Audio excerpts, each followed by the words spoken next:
ఉపాధ్యాయ మిత్రులందరికీ నా నమస్కారాలు. మనం ఈ వీడియోలో హౌస్ హోల్డ్ మ్యాపింగ్ అనే దాని గురించి తెలుసుకుందాం. ప్రతి ఎంప్లాయీ కూడా ఈ హౌస్ హోల్డ్ మ్యాపింగ్ కంప్లీట్ చేసి ఉండాలి. మరి అది ఎలా అనేది చూద్దాం. ఇక్కడ మనకి ఈ వీడియో యొక్క డిస్క్రిప్షన్లో లింక్ ఇవ్వబడింది. ఆ లింక్ ద్వారా మీరు ఆ లింక్ ఓపెన్ చేసినట్లయితే మనకి ఈ విధంగా ఓపెన్ అవుతుంది. చూడండి, ఇక్కడ మనకి ఒక బాక్స్ కనిపిస్తుంది. చూడండి, ఇక్కడ ఒక బాక్స్ కనిపిస్తుంది. ఈ బాక్స్ మీద మనం టిక్ చేయాలి. చూడండి, టిక్ చేస్తున్నాను. ఈ విధంగా టిక్ చేయగానే ఇక్కడ లాగిన్ అనేది మనకి కనిపిస్తుంది. లాగిన్ అనేటువంటిది కనిపిస్తుంది. ఈ లాగిన్ మీద మనం క్లిక్ చేద్దాం. క్లిక్ చేయగానే ఆధార్ ఐడెంటిఫికేషన్ అని ఈ విధంగా వస్తుంది. మరి దీంట్లో చూడండి, ఇక్కడ ఒక బాక్స్ ఉంది. ఆ బాక్స్ని మనం టిక్ చేయాలి. సో ఆ విధంగా టిక్ చేసినట్లయితే ఇక్కడ ఎంటర్ ఆధార్ నెంబర్ అని వచ్చింది. ఇక్కడ మీ యొక్క ఎంప్లాయ్ యొక్క ఆధార్ నెంబరు ఎంటర్ చేయాలి. ఎంటర్ చేసిన తర్వాత సెండ్ ఓటీపీ మీద క్లిక్ చేయాలి. సెండ్ ఓటీపీ మీద క్లిక్ చేస్తే ఆ ఎంప్లాయీకి మరి గవర్నమెంట్తో లింక్ ఉన్నటువంటి మొబైల్ నెంబర్కి ఓటీపీ వస్తుంది. ఇది 5 నిమిషాల వరకే పనిచేస్తుంది. తర్వాత పనిచేయదు. ఆ ఓటీపీని పెట్టి లాగిన్ మీద క్లిక్ చేయాలి. లాగిన్ మీద క్లిక్ చేయగానే మనకి ఇక్కడ చూడండి, ఇలాగా ఒక మెసేజ్ వస్తుంది విండోలో. గ్రామ వార్డ్ సచివాలయం .ap.gov.in says already exist in the house hold data అని వచ్చినట్లయితే ఆ ఎంప్లాయ్ యొక్క డేటా హౌస్ హోల్డ్ మ్యాపింగ్లో ఉన్నట్టు, సో ఎన్రోల్ అయినట్టు.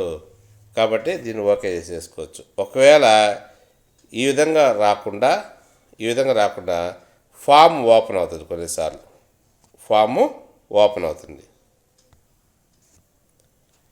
ఈ విధంగా farm house hold mapping module for employees అనేటువంటిది ఫామ్ ఓపెన్ అవుతుంది. అంటే ఈ ఎంప్లాయీకి హౌస్ హోల్డ్ మ్యాపింగ్ కాలేదు కాబట్టి దీన్ని వాళ్ళు చేసుకోవాలన్నమాట. ఈ విధంగా డేటా అంతా అడిగేసి ఉంటుంది. మరి అడిగి ఉంటుంది. ఆ డేటా అంతా కూడా మనం కొంత డేటా ఆల్రెడీ అక్కడ ఇన్పుట్ అయి ఉంటుంది. లేని దగ్గర మాత్రం మనం ఎంటర్ చేయాలన్నమాట. అది ఎలా అనేది చూద్దాం. ఈ వీడియో యొక్క డిస్క్రిప్షన్లో లింక్ ఇవ్వబడింది. ఆ చెకింగ్ లింక్ అనమాట. అంటే ఎంప్లాయ్ యొక్క డేటా హౌస్ హోల్డ్ మ్యాపింగ్లో ఉందా లేదా అనేటువంటిది చెక్ చేసుకోవాలంటే ఈ వీడియో యొక్క డిస్క్రిప్షన్లో ఇవ్వబడింది. ఆ లింక్ని క్లిక్ చేసినట్లయితే మనం తెలుసుకోవచ్చు. మరి దాంట్లో అడిగినటువంటి డీటెయిల్స్ అన్నీ కూడా ఇచ్చి క్లిక్ చేసినట్లయితే already exist in the house hold data అంటే ఆ ఎంప్లాయ్ యొక్క డేటా అంతా కూడా ఉన్నట్టే అనమాట. ఒకవేళ అది రాకుండా ఈ విధంగా ఫామ్ ఇక్కడ కనిపిస్తున్నట్టు విధంగా ఇక్కడ ఫామ్ కానీ ఓపెన్ అయినట్లయితే ఆ ఎంప్లాయీ డేటా హౌస్ హోల్డ్ మ్యాపింగ్లో లేదు. కాబట్టి మనం ఇప్పుడు ఆ ఫామ్ ఓపెన్ అయిందంటే ఆ ఫామ్ని ఫిల్ చేయాలి, సబ్మిట్ చేయాలన్నమాట. సో ఇక్కడ చూడండి, టైమింగ్ కూడా ఉంది. Your login session will expire in 25 minutes అనమాట. 25 minutes ఇస్తారు. సో అది ఆ లోపల మనం చేసుకోవాలి. సరే చూద్దాం. ఏది ఇక్కడ చూడండి, ఆధార్ నెంబరు ఆల్రెడీ మనకి కనిపిస్తుంది. అంటే ఆల్రెడీ ఉంటుంది. నేమ్ ఉంది ఆల్రెడీ. తర్వాత మేలా ఫిమేలా, డేట్ ఆఫ్ బర్త్, తర్వాత అడ్రస్ మాత్రం లేదు. ఇక్కడ మనం అడ్రస్ ఇవ్వాలి. పిన్ కోడ్ చెక్ చేసుకోవాలి. తర్వాత మొబైల్ నెంబర్ ఇవ్వాలి. డిస్ట్రిక్ట్ సెలెక్ట్ చేసుకోవాలి. తర్వాత మండల్ సెలెక్ట్ చేయాలి. ఇక్కడ వీటిని క్లిక్ చేస్తే మండలాలు వస్తాయి, వాటిని సెలెక్ట్ చేసుకోవాలి. మనం ఏ సెక్రటరియట్ కిందకి వస్తామో దాన్ని సెలెక్ట్ చేసుకోవాలి. దాన్ని సెలెక్ట్ చేసుకోవాలి. కాబట్టి ఇక్కడ ఈ మార్క్ కానీ క్లిక్ చేసినట్లయితే మనం దేని కిందకు వస్తాం అనేటువంటిది మనకి తెలుస్తుంది అన్నమాట. నెక్స్ట్ ఇకపోతే permanent address same as present address కానీ ఉన్నట్లయితే, అంటే ఇప్పుడు ఉన్నటువంటి అడ్రస్సే పర్మనెంట్ అడ్రస్ కానీ అయినట్లయితే ఇక్కడ టిక్ పెట్టుకోవాలి. లేనట్లయితే మనం ఆ టిక్ పెట్టలేదు. సో అది ముఖ్య గమనిక. నెక్స్ట్ వచ్చేసి డోర్ నెంబరు, స్ట్రీట్ నేము ఇక్కడ ఎంటర్ చేయాలి. డిస్ట్రిక్ట్, ఏ డిస్ట్రిక్ట్ అనేటువంటిది ఇక్కడ క్లిక్ చేసినట్లయితే మనకి ఈ విధంగా జిల్లాలు వస్తాయి. ఏ జిల్లాలో మనం సెలెక్ట్ చేసుకోవాలి. మనం ఇందాక కూడా సెలెక్ట్ చేసుకున్నాం. ఇక్కడ చూడండి, ఇక్కడ ముందు ఫస్ట్ ఇక్కడ డిస్ట్రిక్ట్ సెలెక్ట్ చేసుకోవాలి. డిస్ట్రిక్ట్ సెలెక్ట్ చేసుకున్న తర్వాత మండలాలు వస్తాయి. సపోజ్ ఇక్కడ నేను నెల్లూరు సెలెక్ట్ చేసుకున్నాను అనుకోండి. తర్వాత మండలాలు వస్తాయి. దాంట్లో ఆ మండలాల్లో ఒకటి సెలెక్ట్ చేసుకున్నప్పుడు సో దీన్ని మళ్ళీ సెలెక్ట్ చేసుకోవాలి. వీటిని ఇట్లాగా మనం ఫస్ట్ నుంచి వచ్చినట్లయితే అవి ఒక ఆర్డర్లో వస్తాయి, ఓపెన్ అవుతాయి. సో అదేవిధంగా ఇక్కడ మనం door number, street name, district select చేసుకోవాలి, మండల్ సెలెక్ట్ చేసుకోవాలి, క్లస్టర్ కూడా సెలెక్ట్ చేసుకోవాలి. క్లస్టర్ ఇకపోతే మ్యారిటల్ స్టేటస్, మ్యారీడా అన్మ్యారీడా సెలెక్ట్ చేయాలి. క్వాలిఫికేషన్స్ సెలెక్ట్ చేసుకోవాలి. సో ఇక్కడ చూడండి, సో ఇట్లాగనమాట, డైవర్స్డా, మ్యారీడా, అన్మ్యారీడా, విడోనా. నెక్స్ట్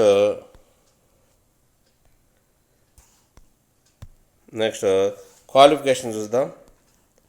క్వాలిఫికేషన్ చూసినట్లయితే సో ఇవన్నీ కూడా వచ్చినాయి. బిఏనా, బీకామా, BTech, BBA, BDS, BSc AC, అగ్రికల్చరా, డిగ్రీనా, ఎంకానా, ఎంటెక్, ఎంఏనా, ఇట్లాగా మనం దేనికైతే మన క్వాలిఫికేషన్ ఏదో దాన్ని సెలెక్ట్ చేసుకోవాలి.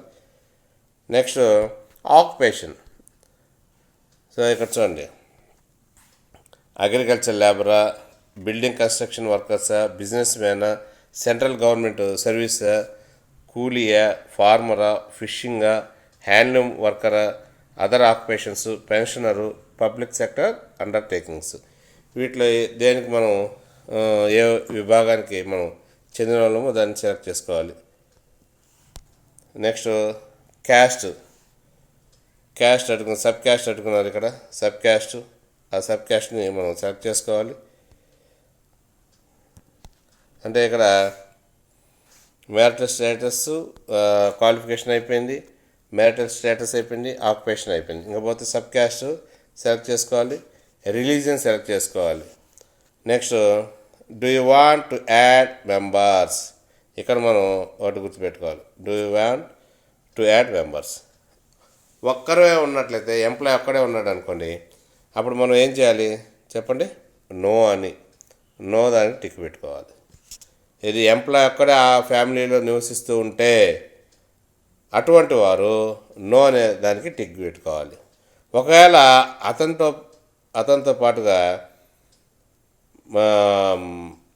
వైఫ్ కానీ మరి పిల్లలు కానీ ఉన్నట్లయితే అప్పుడు మనం ఎస్ అనే దగ్గర యాడ్ చేయాలి. టిక్ చేయాలి. So do you want to add members అంటే మనతో పాటు ఇంకెవరైనా ఉన్నప్పుడే కదా యాడ్ చేస్తాం. కాబట్టి వాళ్ళ భార్య వివరాలు, పిల్లల వివరాలు కూడా ఇవ్వాల్సి వస్తూ ఉంటుంది. ఎప్పుడైతే మనం అది ఎస్ అని టిక్ కొడతామో ఆటోమేటిక్గా చూడండి, ఎంటర్ ఫ్యామిలీ మెంబర్స్ డీటెయిల్స్. ఏం చేయాలి, please enter Aadhaar number enter చేయాలి. సెర్చ్ చేస్తారు. సో వాళ్ళ యొక్క డేటా కూడా అక్కడ ఆల్రెడీ ఉందనుకోండి, దీనికి యాడ్ అవుతుంది. లేదనుకోండి వాళ్ళ వివరాలు కూడా ఇవ్వాల్సి వస్తుంది. ఈ విధంగా మన ఇంట్లో ఎంతమంది ఉన్నారో వాళ్ళ వివరాలన్నీ కూడా దీనికి యాడ్ చేసుకోవాలి. లేనట్లయితే యాడ్ చేసుకోవాలి. సో ఈ విధంగా హౌస్ హోల్డ్ మ్యాపింగ్ అనేటువంటిది చేసుకోవాలి. మనం ఎంతమంది ఫ్యామిలీ మెంబర్స్ ఉంటే అంతమంది ఫ్యామిలీ మెంబర్స్ మనం యాడ్ చేసుకుంటూ పోవాలి. చేసి లాస్ట్లో ఫైనల్గా సబ్మిట్ ఆప్షన్ మీద క్లిక్ చేసినట్లయితే అంతటితో మనకి హౌస్ హోల్డ్ మ్యాపింగ్ కంప్లీట్ అవుతుంది. ఫైనల్గా మనకు ఒక నెంబరు వస్తుంది. ఆ నెంబర్ మనం నోట్ చేసి పెట్టుకుంటే మంచిది అనమాట. Please subscribe Paathu tech channel, like it and share it. Thank you.